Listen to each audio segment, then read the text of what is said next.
What is, if anything, the difference between socialism and communism? A good way to think about it is that communism is a political system, and socialism is, at root, an economic system.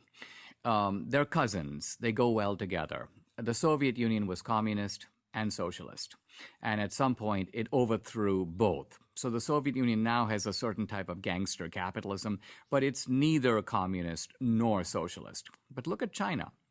China was a communist socialist society. It got rid of the socialism by moving toward a peculiar type of market system, a market system controlled by the state, but nevertheless a relatively free market. But it kept its communist political structure intact. So no democracy, no free elections, controlling the lives of the people, but they can work, they can become millionaires, they can make products, they can gain money. So China is a really good example of the way of preserving communism while jettisoning socialism. Well, the Chinese they're kind of offering their citizens a bargain, which is that you've been poor, desperately starving peasants for millennia.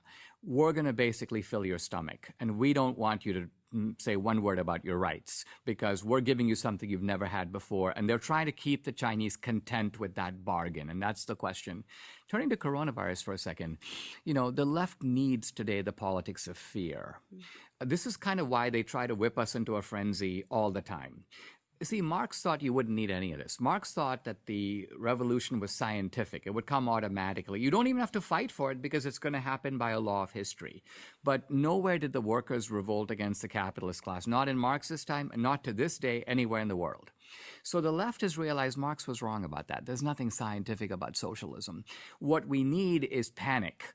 And then since the 70s, the left is like, we're running out of food. In the 80s, nuclear apocalypse. In the 90s, the ozone layer is going away. The last 20 years, climate change, the oceans are rising. And now coronavirus, the theme is the same.